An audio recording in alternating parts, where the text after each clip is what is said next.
Hey, welcome to So Awkward. It's me, Don, and I just saw The Expendables 3. Now, if you're wondering why I'm alone here in my car, it's because I just saw The Expendables 3.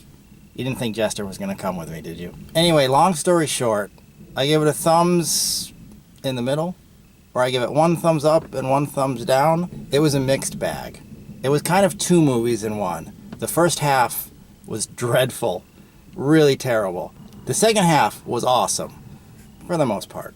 I mean, the best thing I have to say about it is that it was an Expendables film. The best thing about these Expendable movies is, ironically, exactly what these films have going against them. They're throwback action movies full of 80s action heroes with tropes from old 80s action movies. And they just are trying to be homages and parodies of old school action movies. Unfortunately, it's 2014 and they just don't make movies like that anymore. So the problem with these movies is that they've got all the actors, all the great actors. They've got all the story beats, the cliches, which they play with and have fun with, but they look like crummy, made-for-TV action movies. I hate to say it. This movie had a budget of $100 million. And I don't know where it went. It certainly didn't go to anybody's salary except for maybe Harrison Ford. He was probably really expensive. But I don't see Dolph Lundgren getting, $10 million. There's just too much CG, which in and of itself isn't a bad thing, because CG can make a movie look really good and it can make stunts safer, etc., etc. But unfortunately, the CG in this movie sucks. The movie opens with this action sequence that's just dreadful. It's a scene where the helicopter chases a train, and it's a CG helicopter chasing a CG train, and it's so bad. It just looks terrible. So you just see this crummy CG helicopter chasing this crummy CG train, intercut with shots of the actors in a studio somewhere in front of a blue screen, just going, ugh. That's my Stallone impression. And it's just terrible, boring, and just doesn't work. It's completely unengaging because it's glaringly fake and it looks shitty. Back in the 80s, they would have had a real helicopter chasing a real train. They have the technology then, they have the technology now. They could do that. If you're trying to make a big budget throwback action film, go all out. Buy a helicopter. Have one helicopter on set. Don't have every helicopter be CG. There's a place for CG. I like CG. But, bottom line, an Expendables movie shouldn't look like one of the Star Wars prequels. That's what it looked like. It looked like a Star Wars prequel. I mean, it's supposed to be somewhere in like Eastern Europe, but it looked like they were on some alien planet just because the CG is really bad. I kept expecting, there to be a scene with Dolph Lundgren and Wesley Snipes and Stallone, and then just Jar Jar Binks walks in. I'm Misa, go on mission with you, right? Ugh. So I found that really disappointing. It's supposed to be the ultimate action franchise, and just the action sequences aren't that good. Luckily, it's starting to rain. A lot. In the second half of the film, there's a lot of actual hand-to-hand and knife combat, and there was a lot less helicopter train action sequences. All of the fighting was really good. The stunt work, where they actually had stuntman, was awesome. I really liked the fight scenes, especially the big fight between Stallone and Mel Gibson at the end. That was really well done. Wesley Snipes had some really awesome fight scenes. Jason Statham. I mean, these are awesome fighters, and they all did a really good job. They should focus on that. Cut down on the CG vehicles because it just wasn't cool. Cut down on the CG explosions. I don't think there was a single explosion in this movie that didn't look like some kind of After Effects plug-in. And that's really disappointing. Like, there's a scene where they get out of the helicopter, the CG helicopter. They're on a set somewhere. And then Stallone and Wesley Snipes are walking, and then Stallone says, ugh, and he hits this button, and the helicopter blows up. and it's the worst effect I've ever seen in any movie that wasn't made for the Sci-Fi Channel. It was like a Sharknado 2 level effect. It was terrible. Now, having said all that, I still really like this movie. Because you can't have a movie with these actors and not have it be fun. You can't have a movie with Stallone, Arnold Schwarzenegger, Dolph Lundgren, Jet Li, Harrison Ford, Antonio Banderas, Wesley Snipes, Mel Gibson, Randy Couture, Terry Crews.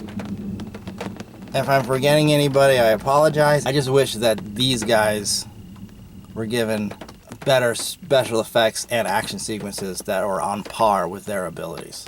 That's all I'm saying. So there's a whole section in the middle of the film where it's just Stallone and these other young actors, which I didn't give a shit about any of them. Nobody will. I mean, they were all fine. They were all good actors. They were all, attractive. And they did well. But I don't care. I didn't go to the Expendables 3 to see some guy from Twilight. I went to the Expendables 3 to see Dolph Lundgren. So that whole section of the movie, and it's like 45 minutes, is just so boring. I mean, there's some pretty good action sequences, and there's some good stuff from Stallone and Mel Gibson as the villain. But obviously, that mission goes horribly wrong. So the old school guys like Jason Statham, all the guys from the other movies, go on a rescue mission, and that's where the movie gets awesome. Because that's when it turns into an Expendables movie. Like, why did we have to waste a whole hour to get to the Expendables? Like, it starts with the Expendables, but it's that terrible CG action sequence, which is just a waste of time. And then it goes to these young kids, and then finally at the end, we get the Expendables.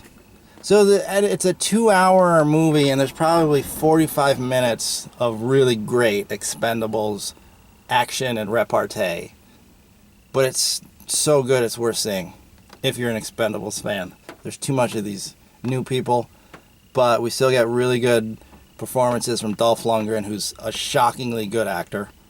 We learned that in the first Expendables movie, where he stole the whole movie, in my opinion. And he's one of the highlights. And there's never enough Dolph Lundgren. Randy Couture, who I think it was some kind of mixed martial arts guy, who I'd never heard of before the first Expendables movie, but he's really good. He's one of my favorite Expendables. Which every Expendable is my favorite Expendable. Jet Li, he must be busy making movies back in Hong Kong or China or wherever he's from, because he had a big role in the first Expendables movie, and then he was in the Expendables 2 for like 10 minutes, and he's in this one for about 5 minutes. And Expendables 4, he'll be in it for a minute. Terry Crews, he gets shot. It's in the beginning of the film. I don't think that's a spoiler. And if you haven't seen it by now, nobody's going to see it. So he's not in a whole lot of the movie, which is disappointing because he's one of the best. He's one of my favorite Expendables. Terry Crews is always great. But he's an actor with a real career. So maybe that's why he's not in more of it, because he's probably filming a real movie. And then Stallone is Sylvester Stallone. My favorite actor. I'm not saying he's the best actor of all time. I'm just saying he's my personal favorite actor. I've grown up watching his movies. Rocky is my all-time favorite movie. I used to watch all the Rocky movies with my brother. It was just a part of my childhood. It was one of the first movies I remember. He and I would see every Rocky movie. Rocky 3 was the first movie I ever saw in the theater without my parents. My brother took me to it. It's just, his films are just so entwined with my youth and growing into adulthood, even, because he's still around.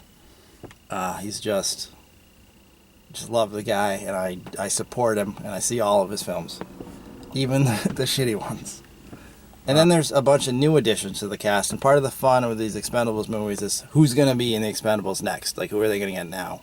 And this one, it's awesome. Wesley Snipes, who we haven't seen in years because he was in prison, and they kind of make a joke about that, where this movie opens with them breaking him out of prison, and he's this like mysterious mercenary character, and one of them, like Dolph Lundgren, says, like, "What were you in prison for?" And he says, "Tax evasion," which is true. That's funny. I'm glad that he has a sense of humor about it. It's been so long since I've seen him that I forgot how funny he is. I know that he's a badass because I love the Blade films, and those are the last movies I've really seen him in over like since Passenger 57. And I just forgot how funny he is. He's super funny. I remember when he first became popular in Major League, where he was hilarious, and then White Men Can't Jump. Tu Wong Fu, he was in that one. Funny guy who can kick ass. He deserves to have a leading role in the Expendables movies, we'll say that. He's awesome. And there's Antonio Banderas, who I don't know if I knew he was in it. He plays kind of an interesting character who, I don't know how on the nose it is, but he plays this character who used to be a mercenary, but he hasn't had a job in a long time, and he's just really desperate, and he's willing to do anything for a job. Also, I guess his parallels an acting role. I don't know if that's what they were making a joke about. But, so then he's finally allowed to become one of the Expendables, because Stallone's character is desperate and he needs help. But anyway, if I had to pick the best thing about this movie, I would probably say it's the performance by Antonio Banderas. He's not my favorite. Wesley Snipes and Stallone are my favorites, obviously. But Antonio Banderas is just really good. Legitimately great performance. Like, he should get an Oscar nomination. And I'm not even joking. He's really good. He's hilarious. He has some of the best lines in the movie. But he also... his character has one of the best arcs. His character has one of the only story arcs. His character actually grows, and we learn about him. And he's funny at times, but he's also really sad and somber. And he's just probably the most likable, and maybe even the most three-dimensional character in the film. A lot of that is because it's well written, but most of that is because Antonio Banderas is just a really good actor. I liked him. And of course, there's the Antonio Banderas has the connection with Stallone because they're both in The Assassins. Remember that movie? That's a good one. Kelsey Grammer. He's not one of the Expendables. Like, he doesn't kill people. He's the guy who Stallone goes to. I need to get a team together, and then I know the perfect team, like that 80s cliche where they have the montage where they get the team together, and that's Kelsey Grammer's role, and he's really good. Harrison Ford. I knew Harrison Ford was in this movie. Like, I remember when they were casting it, hearing Harrison Ford. Then when I saw the trailer, they show Harrison Ford's name, and it was even a shot of Harrison Ford in the trailer. So I knew he was in the movie. But somewhere in my brain or in my heart or soul or somewhere, it didn't click. Like, oh yeah, Harrison Ford is in the Expendables. But it stopped there, and my brain never processed it because it's just too much for any man's brain to think about. I don't know if that makes any sense. Because in the first Expendables movie, Sylvester Stallone and Arnold Schwarzenegger meet on screen for the first time in a movie. And it was something that me and my friends as kids dreamed about, that everybody in the world at that time in the 80s, early 90s, just fantasized about. Will it ever happen? Would be so awesome if it happened. Imagine if that happened. And then when it finally happened, it lived up to the hype. It was a great scene and it was a lot of fun. But it was something that everybody dreamed about. Never in my wildest dreams or fantasies could I imagine Harrison Ford and Sylvester Stallone on screen together. I can't even explain it. But when that scene happened, when they first were on screen together, I was just, I got chills, I have to admit. It was just something I never expected to see. Even knowing Harrison Ford was in the film, I didn't expect to see Harrison Ford in the film. He was the replacement for Bruce Willis's character in the previous films, who's the guy the mysterious government operative who gives the Expendables their mission. He's Mr. MacGuffin. That's what his role is. Here's your mission. You gotta go to the Ukraine and kill the guy, whatever they do. Then towards the end, there's a really fun action sequence where the Expendables are like pinned down and there's this shitty looking CG helicopter shooting at them. But then out of nowhere comes Harrison Ford in another helicopter and blows up this helicopter, and he says something on the mic, and it's, like an homage to that scene in Star Wars, which is another thing. I never expected the Expendables movies to have Star Wars homages, but Harrison Ford put in a good performance, and he looks good. He looks old. He looks like he aged 20 years since that last Indiana Jones movie, Crystal Skull, because he looked really good in that. I mean, he still looks good, but he officially is an old man. I don't think we're going to see another Indiana Jones movie, and that's okay. Maybe they can get Steven Spielberg to direct Expendables 4. And then as the villain is Mel Gibson.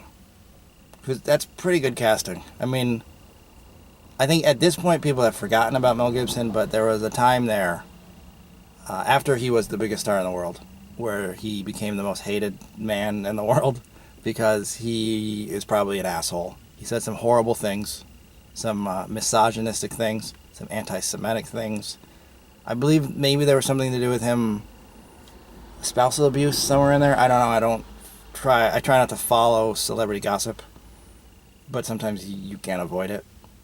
And I try to divorce that kind of stuff from an artist's work, if possible. Sometimes you can't, but I try to. And I would say, as a Jewish person, he's said some really awful things about my people. But he's also Martin Riggs from the Lethal Weapon movies. He's also Mad Max. He's also a fantastic actor, really good director. And he nailed it in this movie. As I think his name was Conrad Stonebanks, something like that. He was the villain, which if you love Mel Gibson, you'll love watching him as a villain. If you hate Mel Gibson, you'll love to hate him because he's really scary and he's really creepy, and he's got the whole crazy eye thing, which nobody plays crazy better than Mel Gibson, except for maybe Jack Nicholson or something. But Jack Nicholson wouldn't be good in the Lethal Weapon movie. Yeah, that's right. Mel Gibson's better than Jack Nicholson. I said it.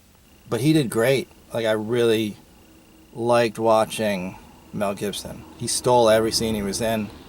He was just really scary. It also helps that Mel Gibson's just a scary guy at this point, right? Like, he may not even been acting. Like, this may have been behind the scenes footage where he's just talking about how he's going to kill everybody. He didn't mention Jews or say sugar tits, so it probably was scripted. I think he said something about how the Jews killed all the Expendables. I don't know. Never mind. I also think one thing they should do if they keep making these Expendables movies, and right now we'll see. How about don't have them cost $100 million? You could get rid of the CG, cut down on the cast a little bit, and just you make these movies on the cheap, like they used to do in the 80s. You're making a throwback 80s action movie. Make a movie as though it's the 80s. Also, I think they should get a real director. The Expendables movies, they bring back people like Dolph Lundgren, Wesley Snipes, Mel Gibson, Antonio Banderas, all these people. So bring back some directors too. Like, get some old school veteran action directors to make these movies. Get like John Frankenheimer, John Milius, George Cosmatos, or whatever that guy's name is. So that's what I think these movies are lacking, is they're made by directors who probably went to film school where you take courses now on CG, working with computers, instead of just an old school director like John Frankenheimer, who is used to actual location filming with actual explosives.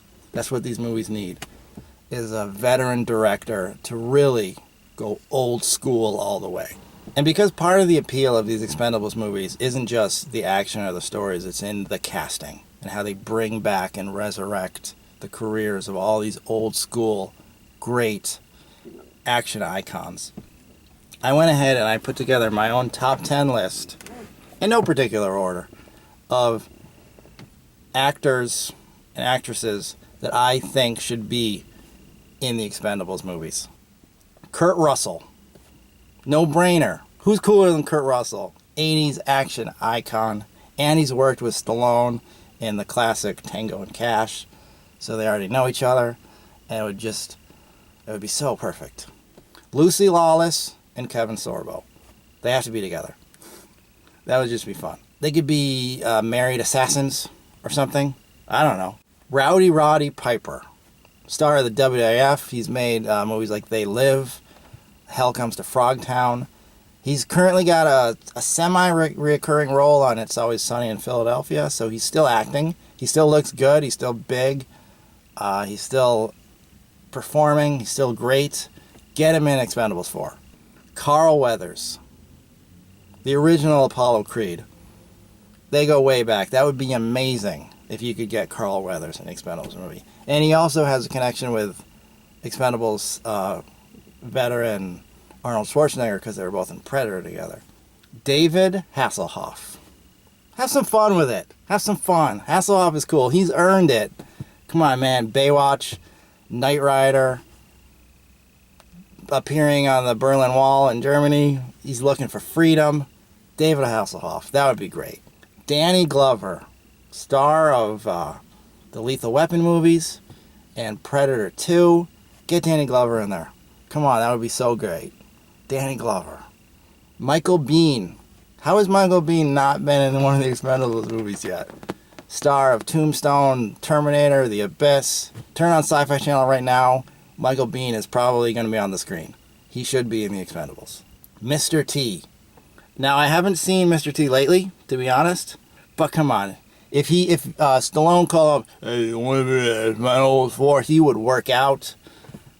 He would get fit again. He would make some rhymes. He would be amazing in an Expendables movie. And of course, he's got the Stallone connection because he was Clubber Lang in Rocky 3, one of the most iconic villains in any 80s movie.